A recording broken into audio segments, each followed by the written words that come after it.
Okay, not a lot of people realize just how much there is in writing. Like many people think writing is just a skill they have or something they are taught in school or even something that they can brag about on their CV. Not a lot of people realize how much business it is. Writing is actual business. So you know how they say that everything rises and falls on leadership.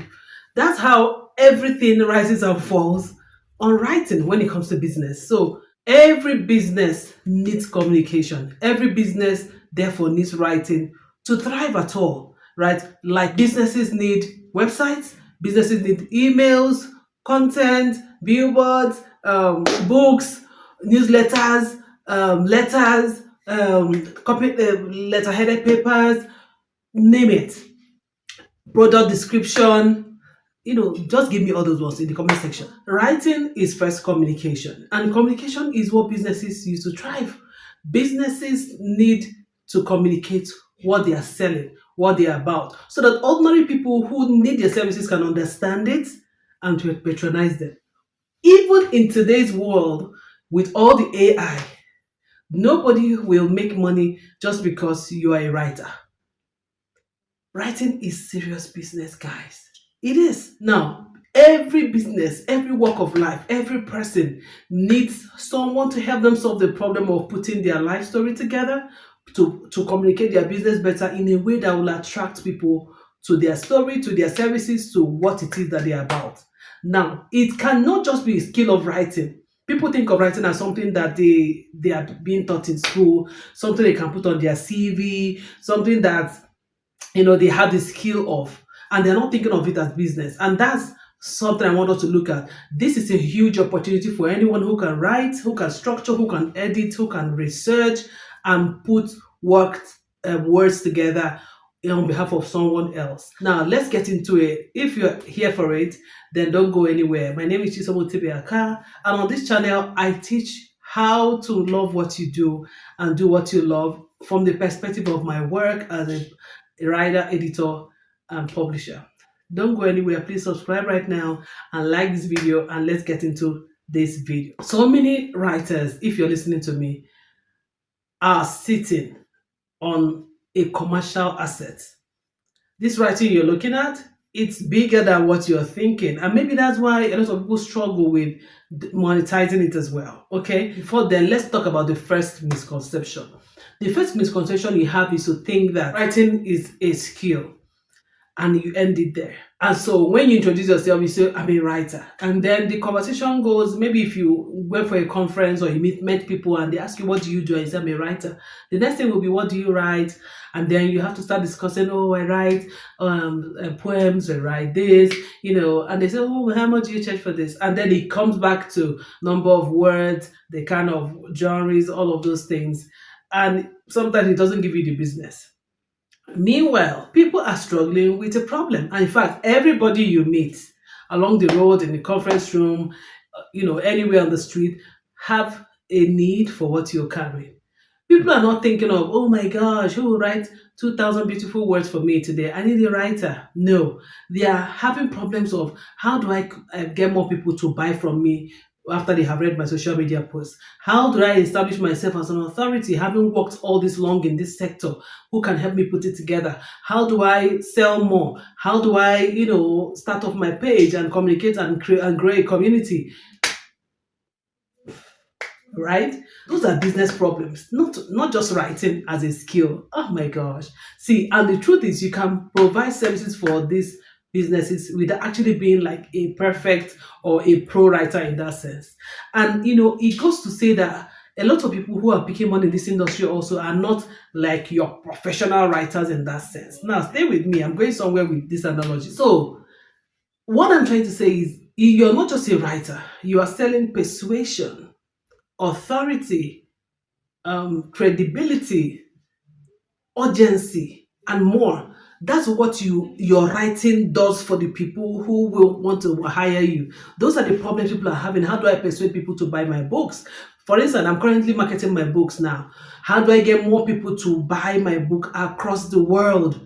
How do I put it on social media? How do I write it in a way that people will say, "Oh my God, I want to copy. I want to order 10 for my academy." Meanwhile, if you have an academy or you have a group of people who are honing their skill in writing and proofreading, they should actually get my book, Professional Rate. Now, let's look at it this way. This writing market is also very, very big and with a lot of money. Now, let's look at it in different aspects. There's an aspect of writing called content writing, where you can help people produce website content, social media content, maybe newsletters, stuff like that. That is a niche. You can say, okay, I want to work with specific people for on their content. So that's one side. That's one part of the market. Another part of the market, copywriting. You want to help people write advertisements. You want to help them write their landing pages, their promo scripts, their video scripts, any type of writing that will make people say, "I want that." That's copywriting. And it's a bit different from content writing, okay? Content writing might deal a lot with, educational posts and all of that, but copywriting is advertising language. It makes people say, "I want that." And let me tell you, almost every business and venture and every NGO, everybody you see, they want a copywriter. Not in that sense, you know what I mean, but they have copywriting problems. That's another part of the market. The third part of the market, ghostwriting. A lot of people, expert people, want their stories told, want to document it. But the problem is, where is the time? How do I structure it? How do I start writing? Do I start from when I was born? Where do I start from? So they need someone to help them think like them, see the problem from their perspective, and write it like it is their own. Maybe interview them, structure it, and all of that. People have ideas, they have templates that they have worked with, they have methodologies they've developed, they have serious life lessons that they need to share. But if you can help them extract it in their own words, understanding where they're coming from, feeling their pain, then you can be a copywriter, right? And that's something that I do as well. So this is the third part of the market. Another part of the market is editing and proofreading. So a lot of people have ideas, they have written them down or they have voiced it, but they don't know how to piece it together and make sure that the grammar is okay and is in a format that people would like to consume. That's where you come in as a proofreader, as an editor. And that's another part of the market. You see what I mean? The one I said, the writing market is so huge. It's so huge. And the thing is, when it comes to businesses who or organizations that can't allow their reputation to be soiled, they pay so much for this. I remember that during the pandemic, I had an NGO who we had to work on their report, and that report was going to give them another money because they have to report what they've done with the previous funding, and their funding partners will have to decide whether they will continue the contract. So it's not a joke.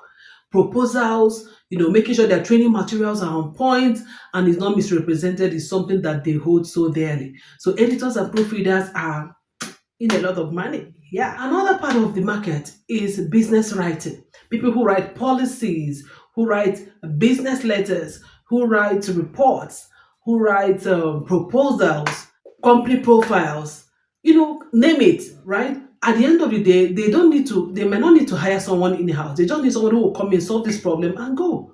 And they can repeatedly use the template afterwards, because even with AI, people are still struggling with, how do we make sure we stand our voice stands out? Because now with AI, a lot of people are mixing up and sounding the same and being very obviously robotic.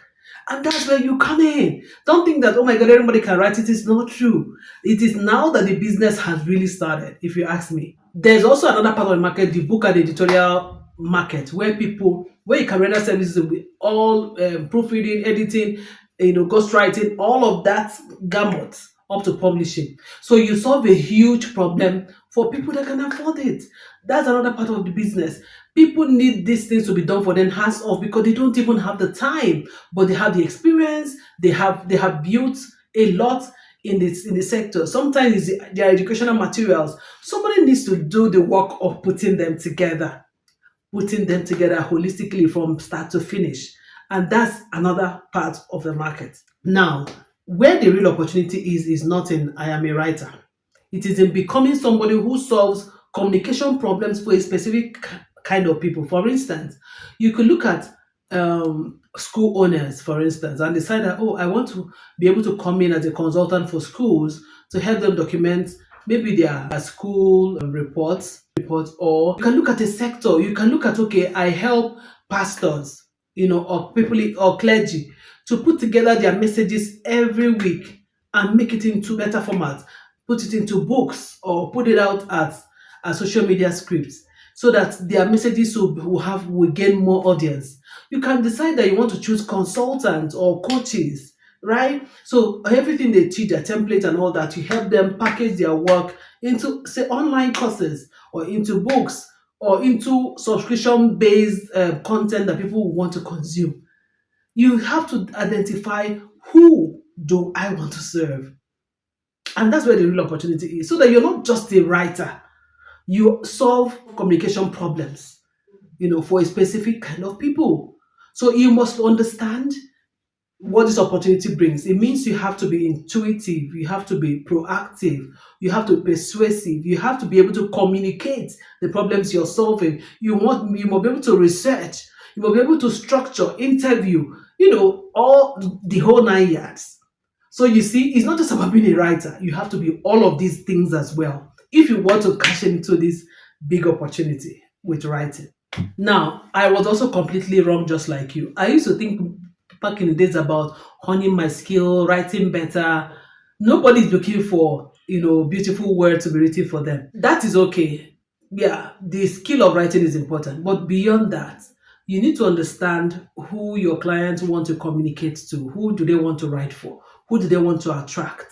You need to understand the purpose for which they want to write this thing, right? You need to understand the people that they're writing for, how they behave, all of that, so that it will determine your tone, the approach you're going to take, the cultural accuracy of the analogies you're going to bring to the writing, the registers, the what they call the jargons, you get, because if they're trying to write to lawyers, for instance, you need to speak some or write some legalese in the draft or in the to social media content or whatever it is.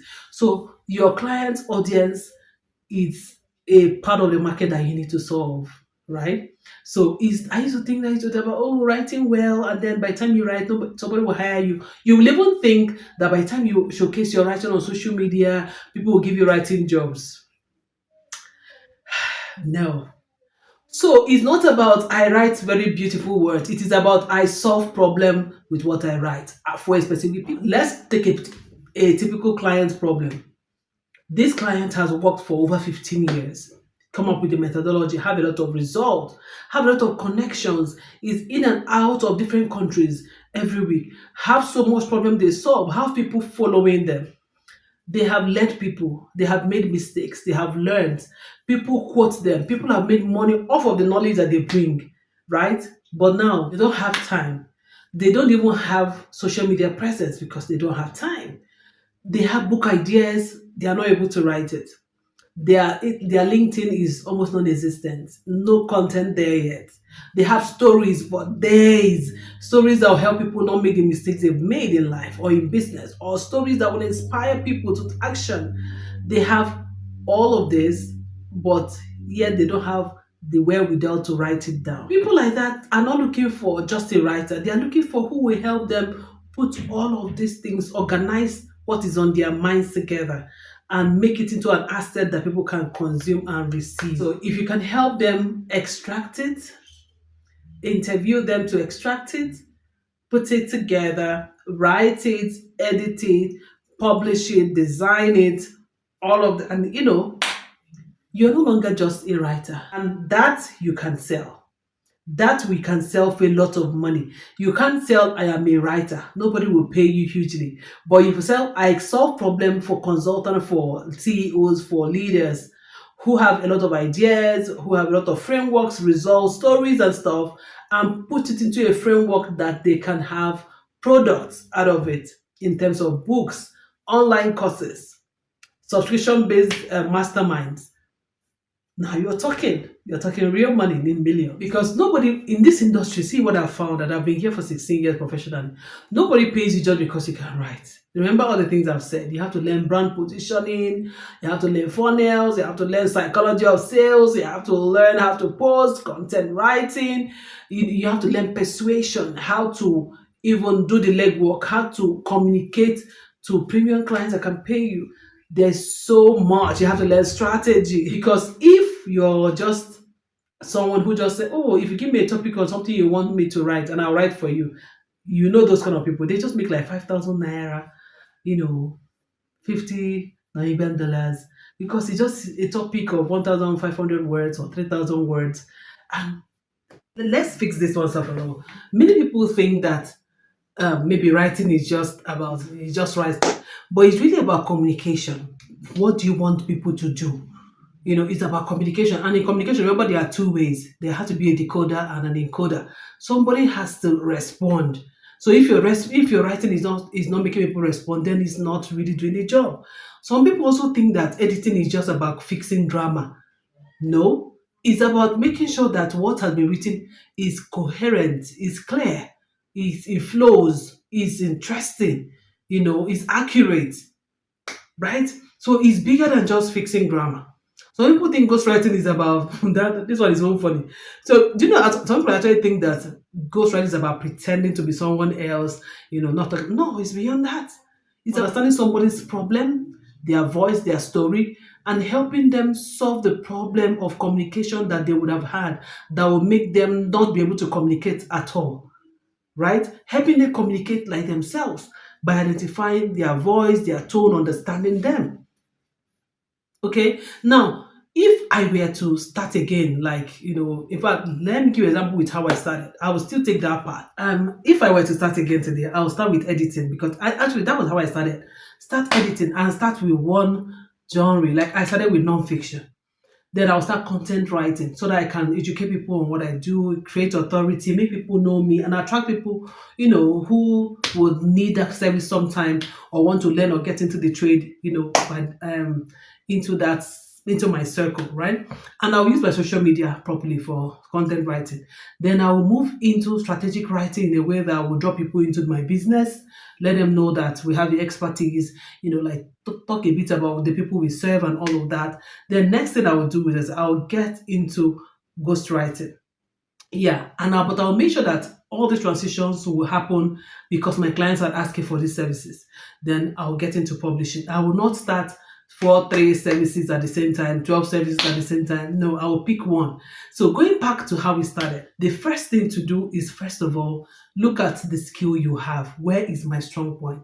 What kind of writing do I do best? What niche do I want to? And two, who are the people I want to solve their problems for? Who do I want to solve their big business problem? Is it coaches? Is it CEOs? Is it business leaders? Is it educational consultants? Is it, you have to choose, right? Then you'll now be able to communicate what you do specific to these people. And that's when you just have started. Did you get anything from this video? If you did, please give this video a thumbs up if you haven't, and please subscribe. And let me know in the comment section if there's a particular topic on your mind you also want me to deal on, and I will get to it in by and by. Okay, in my next video. Bye.